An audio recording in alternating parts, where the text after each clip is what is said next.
Hola a todos, ya estamos aquí de vuelta. Bueno, pues nada, digo de vuelta porque, bueno, estamos los días de vacaciones, pocos días, breves, pero bueno, me han venido de maravilla. Bien, para entrar de lleno, digamos, al meollo, bueno, entraremos con el tema de Bolsonaro, del Amazonas, de Brasil y tal. ¿Y por qué entro por ahí? Porque es que me parece que hay mucha manipulación, como siempre, en todo ese tipo de temas. Y la verdad es que estoy un poquito indignado porque, bueno, a ver, el problema del Amazonas es un problema que viene de muy, muy atrás. Los más jóvenes igual no lo recordáis porque es normal, si uno ha nacido hace 20 años, pues no puede enterarse de lo que pasó hace 40, ¿no? Eh, de todas formas, a lo poco que os informáis un poquito por Wikipedia, por internet, en páginas medianamente serias, intentar meteros en páginas de Brasil, el portugués tampoco es tan difícil de leer. Y si no, pues traducido en español. También hay revistas brasileñas al español. Ya veréis que el tema de Amazonas es un tema que se viene arrastrando desde hace muchísimos años. Yo diría que 100 años por lo menos, ¿vale? El tema del Amazonas simplemente es que, para empezar, hay que tener muy claro que en el Amazonas siempre se ha vivido. Es decir, eso de que el Amazonas es un pulmón verde, intacto, impoluto, que no ha pisado el pie, digamos, el hombre, eso es una gran mentira. El hombre ha pisado el pie en el Amazonas desde siempre.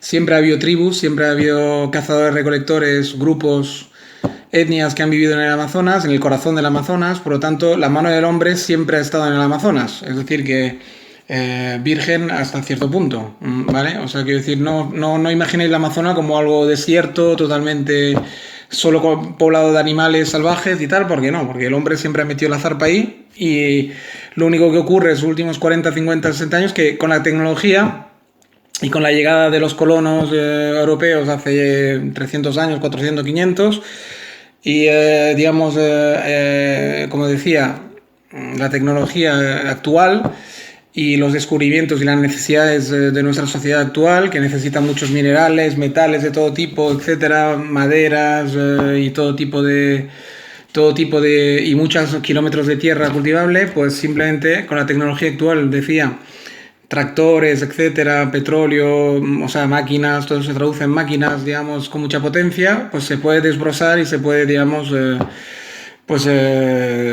entrar en el Amazonas a saco, cortando árboles, etcétera, etcétera, ¿no? Cosa que antiguamente pues era mucho más complicado, se tenía que hacer a mano, por lo tanto ya podéis imaginar el faenón, porque una selva es muy complicado de entrar, por los animales salvajes, por las enfermedades, por la malaria, por los mosquitos, por muchas razones. Si tenías que estar meses en un bosque cortando leña, pues evidentemente las probabilidades de salir con bien de ahí eran mínimas, ¿no? Entonces tenían que hacer muchos turnos, tenía que trabajar mucha gente y se avanzaba muy despacio.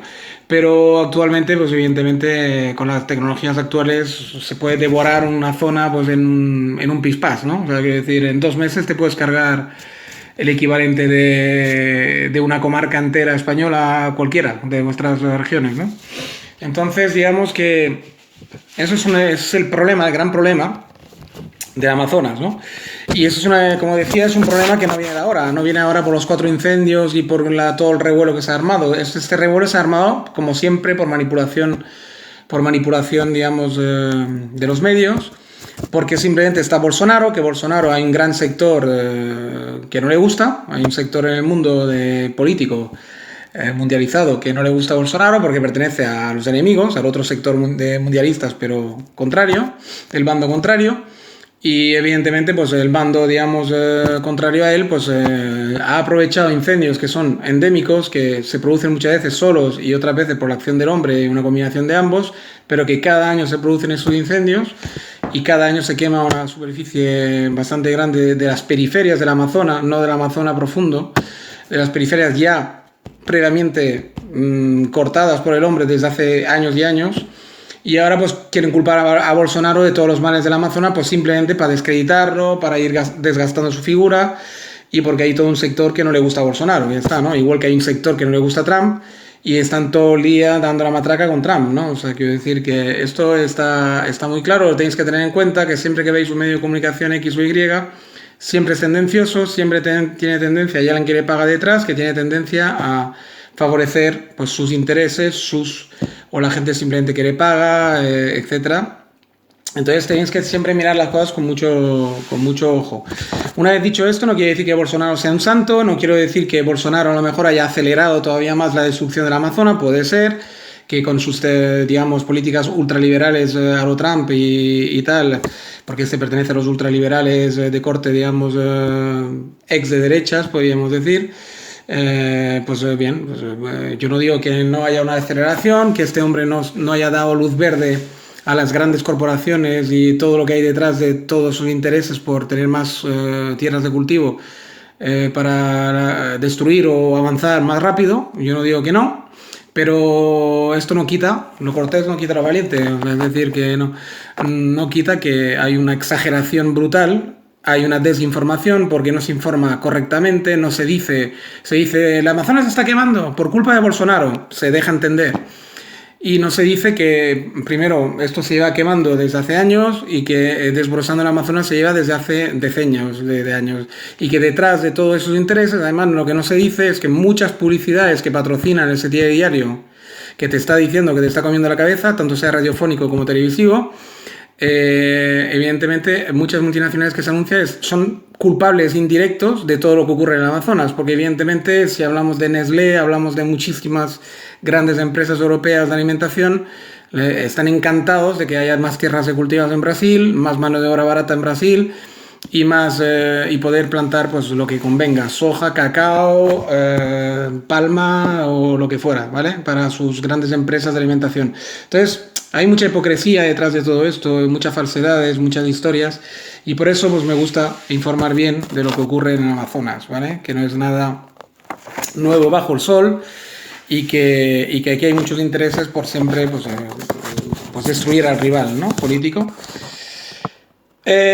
Ahora voy a volver aquí a España, ¿vale? Me dejáis volver un momentito aquí a España porque, bueno, el tema Brasil, paréntesis, lo cierro más o menos. Bueno, los pronósticos que os hice al principio de este mes y a final del otro, creo que se están cumpliendo, ¿no? Veis que más o menos mis análisis suelen ser bastante certeros. Ya os dije que lo de Sánchez Podemos no iba a poder ser, nunca mejor dicho.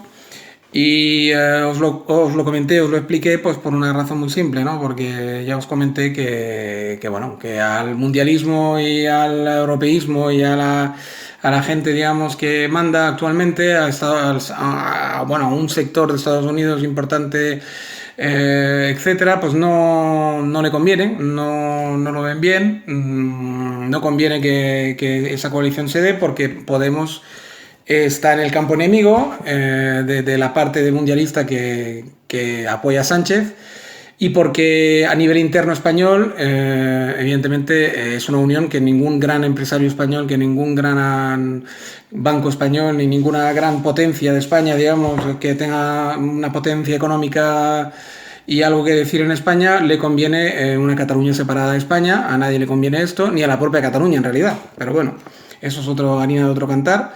Ya haré otro especial Cataluña porque ya llevo meses sin hacer ninguno y creo que la situación ha evolucionado lo suficiente como para poder hacer un reanálisis del tema catalán. A nadie le conviene esto. Cataluña, además, digamos, no tiene ningún peso estratégico, por lo tanto, ellos están intentando bracear a los nacionalistas desde hace meses, intentando recabar apoyos en el mundo entero, pero recaban solo los apoyos de gente muy marginal que no tiene peso en la economía mundial ni tiene peso en la estrategia mundial, porque evidentemente los que tienen peso en la estrategia mundial les importa un cojón, hablando mal y pronto, Cataluña, porque Cataluña actualmente, pues, un país mediterráneo que solo está de cara al Mediterráneo, que daría la espalda a España, a la península, que solamente tiene medio interesante la frontera con Francia y tampoco que sea Francia actualmente una potencia muy destacada. Perdonad por el traguito de agua. Por lo tanto, digamos, está en una posición, no tiene diamante, no tiene petróleo, no tiene nada que ofrecer al mundo. Por lo tanto, digamos, está en una posición muy débil. Apoyos internacionales no va a conseguir de peso. Apoyos en España, evidentemente, que tampoco. Por lo tanto, digamos que la cosa está bastante clara que lo va a tener complicado. Y que nadie va a apoyarlos, digamos, ¿no? Entonces yo lo que pronostico es esto. Sánchez Podemos no va a poder ser porque Podemos está totalmente a favor de la separación de Cataluña y de España, porque ellos apoyan otro tipo de intereses, yo os he explicado siempre. Están en otro campo que podría llegar a interesarle a una España más desunida, pero no porque España tenga un peso específico en el mundo, sino porque simplemente, que lo tiene, pero no tiene el peso que a algunos les gustaría, incluso yo. La realidad es la que es. Y entonces, no por eso, sino que porque una Europa fraccionada y con problemas, pues beneficia pues, al campo, evidentemente, de Rusia y de China, y el campo contrario al otro, ¿no? Al otro gran campo que hay, que es Estados Unidos, Reino Unido, como como cabezas de serie, y Europa, digamos, en tercer lugar, ¿no? Evidentemente a este campo contrario a Europa y a Estados Unidos y Reino Unido sí que le interesaría cuando peor mejor, porque en río revuelto podrían ganancia de pescadores, pero este apoyo ruso-chino tampoco puede ser explícito porque tampoco Cataluña tiene una importancia brutal. Entonces es un apoyo tímido, un apoyo, es más un deseo que un apoyo, es decir, bueno, tira para adelante que yo palos en la rueda no os pondré, pero tampoco les van a ayudar, no nos engañemos, porque no se van a mojar como en Siria, donde sí había, por ejemplo, un interés ruso muy claro, que era la base militar de Tartus, su única base en el Mediterráneo, digamos, descaradamente.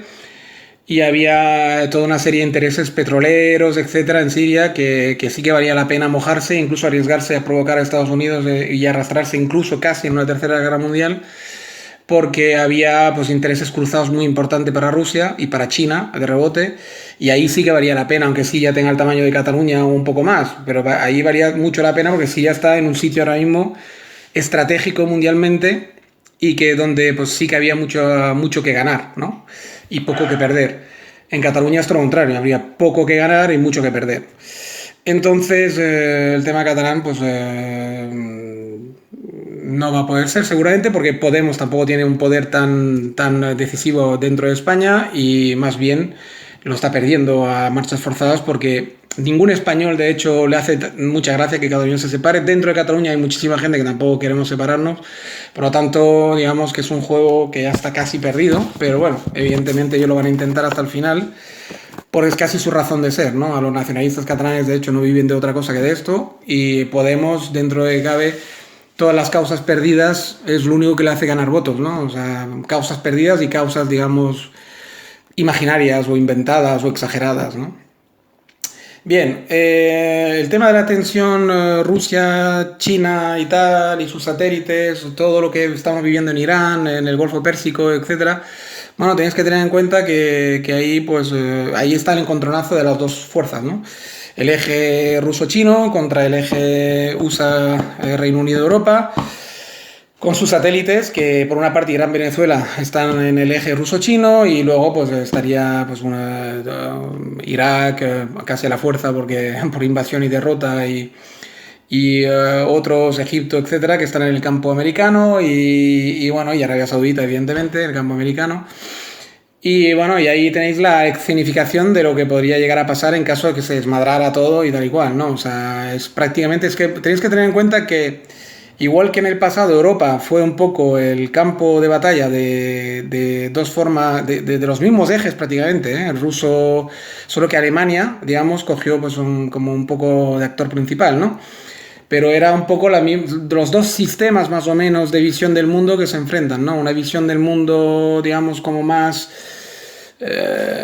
digamos, dictatorial contra una visión del mundo como más liberal, pero con muchos matices ambos dentro, evidentemente, pero para que me entendáis es más o menos ese choque, ¿no? Sí, es un choque, digamos, capitalismo, comunismo, pero ya muy transformado, muy evolucionado, ya no tiene nada que ver con el capitalismo puro de hace 70 años, 80, ni con el comunismo puro, entre comillas, que el comunismo nunca ha sido una cosa pura, porque siempre ha sido una cosa en evolución constante, pero bueno, con la idea, digamos, populista comunista de esa visión del mundo que más o menos cuajó en aquella época. Entonces, digamos, esas dos visiones del mundo se han seguido peleando a lo largo de los años, con sus transformaciones y evoluciones que han ido aconteciendo. Y ahora pues tenéis que tener en cuenta que el campo de batalla se ha trasladado el eje a Oriente Medio, ¿no? Oriente Medio es el campo de fútbol hoy en día donde se disputan todos los partidos, ¿no? Eso es así por muchas razones, porque, bueno, porque es un cruce súper importante donde está el petróleo y porque estratégicamente está pues un poco a medio camino entre, digamos, entre todas partes, ¿no? Desde Oriente Medio puedes ir a Europa, puedes alcanzar toda la vasta tierra rusa, Asia Menor, Asia Mayor, digamos, puedes ir a todas partes, puedes ir a África también, desde ahí, África del Norte, y cuando estás en el norte puedes ir bajando hacia el sur. Tienes la península arábica ahí a tocar, y si te tiras un poquito más, digamos, al este, pero sudeste, pues vas alcanzando la península de la India y Indochina, etcétera. Y es un sitio pues clave para ahora mismo para el tránsito de cualquier material, de cualquier tránsito de personas, materiales y todo tipo de productos estratégicos. Por lo tanto, pues es el eje que todo el mundo quiere controlar, porque tú controlas Oriente Medio, estás controlando la puerta de entrada y salida de muchas cosas, ¿no? Por otra parte, eso, lo que hay que tener muy claro es esto, ¿no? El eje, sobre todo. Tenéis que tener muy claro el eje. Nosotros pertenecemos, porque sí, por la ley del sí, porque no podemos tampoco escoger mucho. Pertenecemos al eje Europa, USA, Reino Unido. Y el otro eje, pues que tenéis que tener claro que es ese, ¿no? El chino, ruso y sus satélites. Luego, dentro de esos dos grandes ejes, evidentemente que hay divisiones, ¿no? Nunca un eje es más tan grande, incluyendo tantos países, totalmente monolítico, ¿no? Evidentemente, dentro del eje, por ejemplo, de USA, pues ves que hay una rama un poco que es la rama Obama, por decirlo de alguna forma, ¿vale? La forma de pensar Obama, que es la forma de pensar de buena parte de Europa también, occidental, que es esa forma que la gente dice buenista, no sé qué, no sé cuántas, bueno, que es una visión como más socialista, entre comillas, y luego está la forma ultraliberal, pues que sería un poco la rama Trump, ¿vale?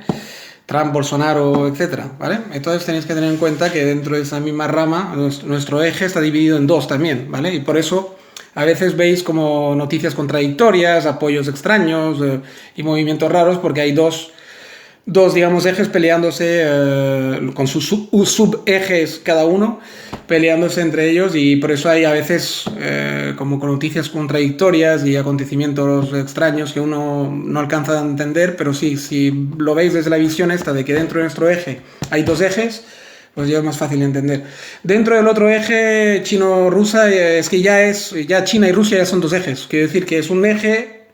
Son gente que se junta circunstancialmente y muy puntualmente. En realidad, China y Rusia, evidentemente, son dos países que están muy enemistados y muy, digamos, no enemistados, pero yo diría que son dos enemigos casi por naturaleza, ¿no? O sea, no tienen nada que ver el uno con el otro, o poco que ver, solo que tienen mucho que ver en el sentido de que comparten continente, ¿no? Comparten mucho territorio, pero tienen poco que ver en sus enfoques y visiones del mundo y de todo, ¿no? Filosóficamente hablando, etcétera. Por lo tanto, son dos gentes que están unidas más por circunstancias que por verdadero, digamos, verdadera coincidencia, ¿no? Por lo tanto, ya los dos ejes lo tenéis dibujados ahí, ¿no? China, evidentemente, tiene sus satélites asiáticos y Rusia, pues, tiene sus satélites donde puede.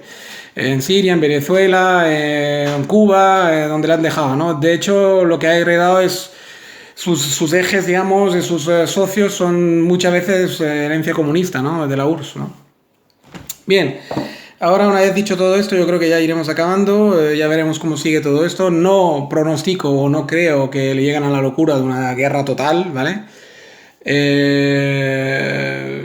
Simplemente veremos que se sigue jugando la batalla ahí, ¿no? Y claro, Israel está de lleno en el eje este, ¿no? Por lo tanto, por eso sale tanto en las noticias y veis siempre que Israel parece ser como un actor principal, porque lo es en el sentido de que está en todo el meollo, ¿no? Está en todo el meollo, entonces seguiréis viendo mucha tensión entre Israel e Irán, con países intercalados, Líbano, etcétera, y ahí es posible que haya guerras, no las descarto, bastantes batallas y guerras importantes en Siria y seguirá, desde luego, pero no pronostico que eso digamos, se incendie del todo, porque hay demasiados intereses, dinero, etcétera. Ningún gobernante hoy en día se la quiere jugar porque después de una guerra tan potente, lo que se montaría de nuevo podría no ser beneficioso para nadie, para ningún eje, ni para dentro del eje, ningún subeje, etcétera, ¿no? Por lo tanto, no creo que nadie se la vaya a jugar tan fuerte, ¿no? La carta. Bien, pues una vez dicho todo esto, vamos a dejarlo aquí. Os emplazo a otro audio vídeo dentro de poco. Y nada, agradecer que veo que la cosa va creciendo. He visto nuevos suscriptores activos que han escrito comentarios, etcétera. Pues agradeceros, daros la bienvenida una vez más. A algunos se le he dado ya por escrito. Animaros a que sigáis comentando y animaros a que sigáis aquí. Y espero que lo que le he dicho a un suscriptor nuevo hace poco, pues esto, que entendáis que eso es un canal donde se pretende analizar, y el análisis siempre tiene que tener un cariz un poquito más frío. Dentro de esa frialdad o dentro de esa aparente no toma no toma, digamos, de partido, es solamente una apariencia, porque en realidad mi toma de partido está con la realidad, ¿vale? O sea, yo he tomado partido desde hace muchos años con la realidad, no con ideologías, no con golpes emocionales ni golpes, sino la realidad, ¿vale? Entonces la realidad pues es bastante multicolor, suele ser bastante multicapa, y entonces por eso parece que navego entre aguas, pero en realidad tengo las cosas muy claras. Los que me conocéis ya y, digamos, sabéis leer entre líneas, veis que tomo partidos muy claros, solo que son partidas, digamos, que no son, no tienen un tinte ideológico, por lo tanto es muy difícil reconocerme dentro de un eje o dentro de esto, porque yo solamente me caso con, ya sé que es un poco pretencioso decirlo, parezco como aquí, yo qué sé, pero bueno, me caso con lo que creo, con lo que veo que es real, ¿vale? Y utilizo la palabra real muy conscientemente en vez de verdad, porque la verdad es más sutil, es más... la verdad, no hay una verdad, en eso tiene razón los postmodernos, en el sentido que está muchas veces sujeta a la interpretación de cada cual, ¿vale? Pero la realidad sí que no se puede interpretar, la realidad se tiene que adivinar, se tiene que, digamos, de alguna forma desvelar, ¿vale?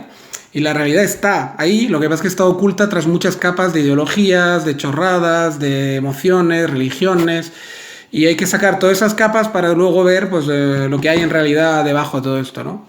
Y eso es lo que se intenta aquí en ese canal, se intenta pues, ver la realidad tal y como es, sin filtros, sin gafas de ningún tipo, y es un ejercicio pues complicado, es un ejercicio duro, difícil, pero que se puede lograr, y de hecho es mi empeño. Y creo que se puede lograr pues teniendo una conciencia siempre muy despierta, y es la labor que yo intento. No es una labor fácil, no digo que lo vaya a conseguir, no pretendo ser el que lleva la realidad, el que os va a llevar a la realidad siempre absoluta y que voy a conseguir, digamos, siempre mi objetivo, pero lo intento, ¿vale? O sea, y ahí está, ¿no? Un poco el reto, ¿no? Y ahí está un poco la gracia, ¿no? El intentarlo, y espero que me ayudéis en el sentido de que eso, cuando mandéis comentarios y tal, siempre me ayuda a valorar si mi realidad, la realidad que yo he descubierto bajo todos esos velos, es sólida, o si es una realidad que a lo mejor lo he enfocado mal, o hay que enfocarla mejor, o hay que desvelar todavía o quitar alguna capa más de ideología o lo que fuera, y ahí está la labor que tenemos que hacer entre todos, ¿no? O sea, eso sí que es una labor pues muy de equipo, ¿no? Muy de comunitaria, en el sentido de que cuando más seamos, pues más cabezas y más ojos mirando algo, por lo regla general, pues es beneficioso, ¿no? Siempre que no se convierta eso en una especie de cacofonía posmoderna en la cual todo el mundo acaba diciendo que la realidad es la que él ve. Entonces ya no llegaremos a ninguna parte, ¿vale? Pero sí que si entre todos intentamos ser objetivos, fríos y tal, se puede ver la realidad. Os lo aseguro, porque yo la he visto muchas veces, o la he entrevisto. Y es así, ¿no? O sea, se puede ver, simplemente es una cuestión de formación cultural sólida, y una cuestión de, sobre todo, hacer un ejercicio muy grande de desembarazarse de los kits ideológicos que nos han ido metiendo a todos durante el tiempo, ¿no? Bien, ya ahora sí que lo dejo, os emplazo al próximo, y nada, un saludo a todos y bienvenidos los nuevos. Y bienvenidos también los que llegarán, ¿vale? Venga.